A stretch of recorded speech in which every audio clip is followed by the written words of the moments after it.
ndax lu am solo la dañoo nekkoon ci barab ñu dinu jàngal donc ñenn ci ñun suñu opté pour jël liggéey bu am solo boobu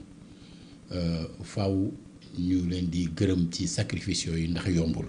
surtout contexte yi jamono yi buñ koy defee beneen bi mooy am na ñeneen ñu bokkaloon di jàng di nekkandoo université mu doonoon ci jamono yu tar jamono yu jafe yàlla mayoon ñu bokk ci ñi ko jiite jamono yooyu jiite suñuy morom ñu nangul nu ko mu doonoon jamono yoo xam ne lu bari xew na ci biir Sénégal xëy na loolaa waral ñenn ci ñiñ nekkandoo loon foofu di nu fàttaliku ndax nag dañoo jëloon suñu yitte jël suñu jot jël suñu jëmm yi jëmale ko ci nu ñu leen taxawoo ñoom ñëpp tey bañ fa jógee bari na ay acquis yoo xam ne amoon nañ fa ci wàllu ay restaurants comme li ñu doon tuddee les restaurants argentins ci wàllu ay pavillons yoo xam ne ñun ñii suñu xeex moo taxoon étudiants yi am ko donte dem nañu ba jëmmi jamono besoins yi léegi dem ba loolu daanaka mënatu ko satisfaire alors kon maa ngi ciy jaaree di def un clin d'œil à la génération 88 parce que moom il parle justement de 89. voilà donc parce que waaw loolu lañ tuddee génération 88 bi dafa ëmboon ñi nga xam ne 87 88 la ñi nga xam ne 88 89 la ak 89 90 c'est ce qu'on a appelé les années de braise ndax bëri woon na lu xew ci Sénégal ca jamono boobu loo xam ne li ko moo doon symboliser l'irruption de la jeunesse sur la scène politique parce que miinuñu woon loolu ci Sénégal alors loola ba mu amee mouvement étudiant ak force bi mu amoon à l'époque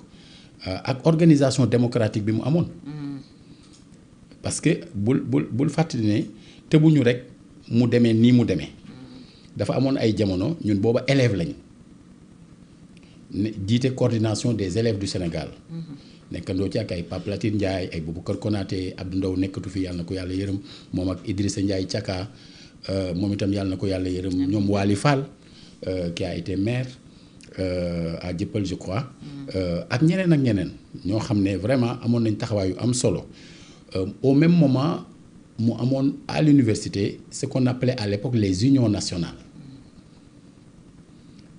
organisation bi moo doon waa Niger et parlant du Niger j'ai une pensée pour le président Bazoum Mohamed Bazoum qui est aujourd'hui séquestré le 26 bi passé moo doon 29e mois ñu séquestré ko alors qu'il a été élu démocratiquement ñuy laaj sax d'ailleurs sa libération certains des membres de cette génération d'ailleurs 88 bokk nañ ci ñiy def ay jéego actuellement pour ñu libérer ko alors jamono boobu ñoom Bazoum Salif Diallo qui était du Burkina Faso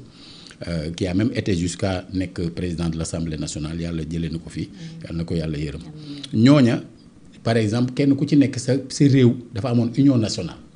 étudiant wu réew mooma union nationale bu waa Niger union nationale bu waa Burkina union nationale yu yeneen i nationalité au Sénégal nag mu amoon plusieurs organisations alors amoon na lu ñu doon wax UNAPES Union nationale patriotique des étudiants du Sénégal booba ci waa Maoyi si la gënoon jege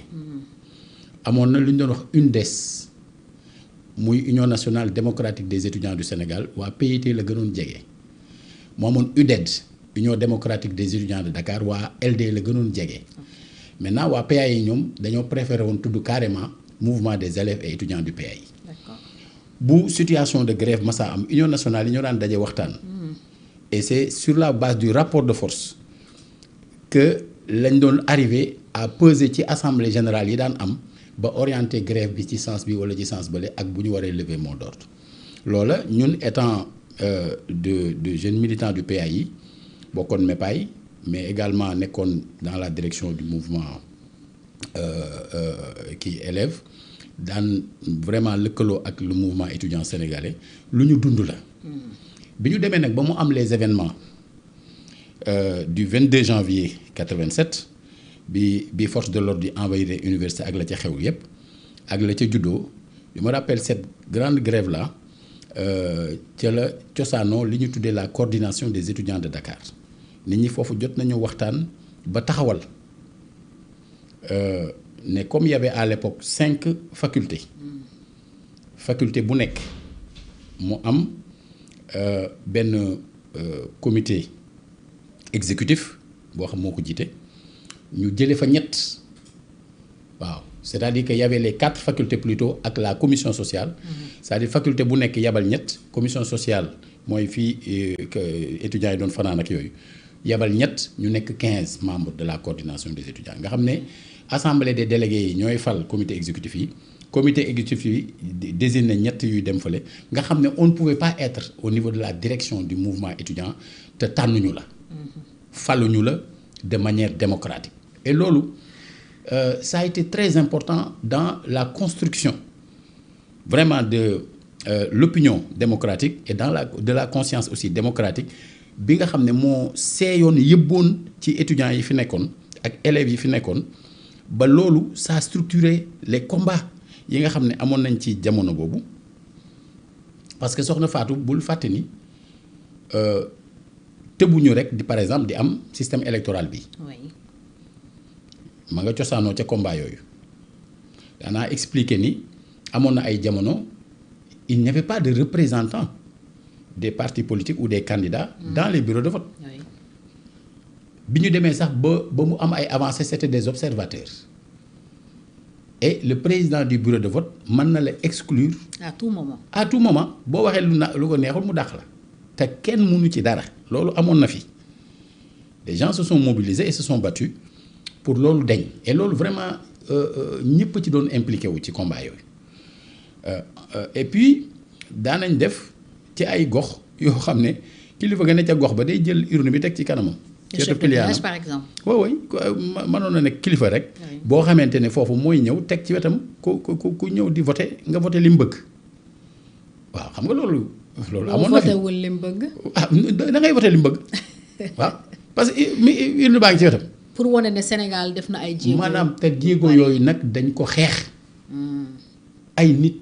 vraiment ñàkk ci seen bakkan ay nit ñu sonal leen ci ay nit ñu tëj leen ci il est essentiel loolu boo gisee man ma sawar loolu di revenir ci yooyu. c'est pour bëgg la nouvelle génération. ñu respecter ñi leen jiitu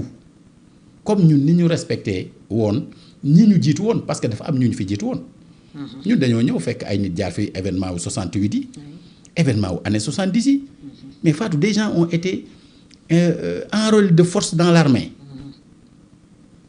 certains ñu yóbbu leen moment yooyu. ci frontière u Sénégal ak Guinée-Bissau moment boobu nga xamante ni la guerre de libération ma nga fa woon alors que amuñu woon benn préparation. am na ñoo xam ne fa la seen bakkan des. am na ñoo xam ne fa lañ jëlee ay blessures. alors quelqu'un comme vraiment Blondin Diop ci kaso bi la faatoo. alors ñooñu dañu doon ñoo xam ne maanaam dañ fi jiitu woon ñu bëri. je parle tout le temps maintenant de Charles Gueye xam naa ne am na ñu mu tànqal sax mais ku def 10 ans de prison pour le pays mënuñu dañu war di ko tudd. on doit aller même au-delà. Bara Goudiaby je parle tout le temps de lui. Ibrahima Diallo dañ ko rey Sénégal oriental ñun waa PA yi dañ doon def Macky à l'époque. alors loolu laay wax ne ñoo dajaloo di jóg ba en 92 il y a eu le code bi nga xamante ni pression bi juddoo woon ci les événements de 88 89 ak 90 alors tax na nit ñi def ay waxtaan ba code boobu daje ubbi ay bunt. moom la ñuy wax le code consensuel ou code Kéba Mbaye. voilà mais loolu njëkk na jur 93 présidentielle 93 bi nga xam ne aussi c'était un grand problème. ndax ñëpp xam nañ ne balaa résultat yee génn moom lu ne xew na ci réew mi. ci la ñu faatoon maître Babacar Seye. waaw mais moom c'est au mois de mai. à l'occasion des législatives. xam nga y a eu la présidentielle en février. alors bi ñu demee ba nga xam ne après Andrésia Vaz moom si boppam après nekk fi affaire bi tar affaire bi compliqué résultat yi yéex a génn mais ku fàttaliku jamono boobu di nga gis ne maître Wade c'est pas ay am na ay waxtaan yu amoon ci suuf yoo xam ne Famara Ibrahima Sagna dara la ci woon. ok alors ba tax mu amoon ak dal malgré li xew ci biir dal googu man ak Souleymane Ndiaye Brin lañ jàpp. lu taxoon ñu jàpp alors leen. bi coow yi amee xam nga à l'époque comme médias yi yëpp amuloon. souvent bu ñu masaa bëgg a communiquer Africa Number One la tuddoon à l'époque ak RFI rek nga mënoon jàllale say kàddu. c'est dommage mais loolu moo fi amoon alors j'avais fait une déclaration relayée par Africa Number One jamono boobu le quartier général du candidat Wade se trouvait juste en face de l'école police. À Amitié bi foofu laa ko defee woon ñu di ma wër. lan nga waxoon. bon dama waxoon nit ñi comme boobu jeunesse pour l'alternance moo fi nekkoon amoon doole nag implanté woon partout ñu tabaxoon ko maag Moustapha Diakhaté ñoo bokkoon ci ñi nga xam ñoo ko initié. néegam lañ ko taxawalee formellement Moustapha Diakhaté xam nga yàgg nañu moom ñi ko xamul rek ñoo koy tëkku voilà ak di ko jéem a xooxatal mais moom kooku du ku ñuy xooxatal man xam naa loolu. xanaa kay man ngeen bañ juboo nag man ngeen bañ a bokk ay gis-gis mais waxtaan ba juboo mais mënoo ko xooxatal loolu c'est vraiment un témoignage que je tiens à faire. alors jamono yooyu ma woote nag wax jeunes yi nañu pare organiser woon nañu anam boo xam ne suñu jàppee dañuy jalgati élection yi dina am nu ñu taxawee. appel boobu ma def nag ne nañ ne tekk te ku aj du bëgg ku teen moment boobu ñu di ma wër ils sont allés à Thiès booba ndeysaan commissaire Tall mi moo nekkoon foofu léegi il est à la retraite vraiment je lui fais un coucou au passage moom moo nekkoon Thiès mu yabal des éléments ñu dem di ma seet kër ñoom Souleymane Ndiaye Brin alors temps boobu y avait jeunesse pour l'alternance y avait mouvement Danel Abdou moom mu jiitee Danel Abdou ce qui était la traduction en wolof de jeunesse pour l'alternance à l'époque bi ñu demee di ma seet nekkuma fa parce que c'était notre siège mu wax ak ñoom wax bu xaw a ñagas ñu jox leen instruction ne nañ ko yóbbu bi ñu ko yóbboo man fa ma nekkoon laaxatuma dama nekkoon ci dara rek ñu yëgal ma ni moom dañ ko jël ci sama place. ndax yow lañ doon seet gisuñu. voilà léegi nag te comme man xamoon naa ne à l'époque quand même yaramam neexul woon trop ma dem. yóbbu sa bopp. alors beaucoup de mes compagnons mais ne voulaient pas que ma dem man leen damay dem man du ma buñ ma wooy damay wuyu alors ñu ànd ak man ba foofu ma dugg alors bi ma ñëwee après ma dem ci bureau commissaire moom dafa demoon dañ ma jàpp ah vous l'avez enfin pris ma ne ko non non ñi indi wuñ ma fi de man maa fi indi sama bopp ndax da ngeen a jàpp kii te man ngeen doon seet ma ñëw ma ne ah bon xam naa après ñu seet seen biir ñu ne man ko su fekkee jaral na ma man may ñëw pour ñu bàyyi kooku c'est que kooku il doit être quelqu'un de très important ci li ñuy def ñu téye ñun ñaar ñëpp alors ñu téye ñun ñaar ñëpp quand comme ñoom dañuy am toujours les renseignements les jeunes il paraît ñu ngi doon activé wu dans la ville di am lu ñu doon préparer pour le lendemain pour aller certainement vers le commissariat central ci guddi gi vers 2 heures du matin ñu jëlee ñu foofu. yóbbu leen fan. yóbbu ñu indi ñu Dakar commissariat du port on a failli d'ailleurs avoir un accident booru Mbaaw boobu xam nga route nationale bi rek moo fi nekkoon booru Mbaaw ci guddi gi je me rappelle bien loolu ñu yóbbu ñu commissariat port ay carton rek la ñu amoon pour tëdd ma jël carton yi ma amoon man lalal ko Souleymane Ndiaye Brin ndax sama mag la def ko sama kilifa la ma lalal ko mu dallu. nga tëdd ci karo yi. waaw man loolu nekkuloon problème si man alors léegi ca après la ñu déféré ñu yóbbu ñu Rebeuss après mettre placé ñu sous mandat de dépôt yóbbu ñu Rebeuss alors on a été là-bas près de 2 mois benn moment nag Wade doon organiser benn meeting sur boulevard du Centenaire daal di wax nag tudd ñu ñun ñaan ñëpp daal ne yàgg nañ ci kaso bi ci la ñoom Moustapha Diakhaté nee naa la quasiment 2 mois. ok léegi te kenn woowuñu sax pour di ñu entendre wala dara léegi ci la ñoom Moustapha Diakhaté ambassadeur Saër Gueye ñoom Massamba Diéry Seck ak vraiment ñeneen jeunes surtout ñu ci bëri nag waa UJTL dem booru cathédrale organiser une manifestation alors ñu ñëw ñoom ñëpp ñu dugg ci oto bi noonu la ñu fekk see. ñu yóbbu leen noonu la ñu fekk see Rebeuss. Rebeuss ok. bañ dikkee nag ñëw rek ak indi nag beneen xam nga ñun dañoo tëdd suñu kaso. xam nga boo demee prison dafa am lu ñuy wax tëddal sa kaso te ba ma. ok waaw maanaam ngay dund sa kaso gérer sa peine quoi. waaw man tëdd sa kaso gérer rek te sa ba ma bopp. waaw tëdd sa kaso gars yi boo jotee kenn sax booy tooñ kenn dana sa waay te ngaa tëdd sa kaso te ba ma xam nga tëdd sa kaso te ba ma alors foofu nag dafa am ay affaires yoo xam ne dañ ko fa doon dund bon on a ñu bëri dañ daan ñëw si ñun di ñu seet si di waxtaan ak Mac Brin di ñu wax seeni situation am na ñoo xam ne dañ leen faa dugaloon fàtte leen fa dañ leen faa dugaloon fàtte leen fa am na ay dossiers yu bëri yoo xamante ni yàlla dogal na à travers nos avocats ci la ñu jaar ba ñu lijjanti ñooñu ndax ñooñu dañ faa ne fàtte nañ leen ci ay yoo xam ne bu ñu leen doon atte sax maanaam du àgg diir boobu alors yooyu yu bëri yu mel noonu fekk nañ ko dund nañ ko fa alors donc ñu ngi woon foofu di tëdd suñu kaso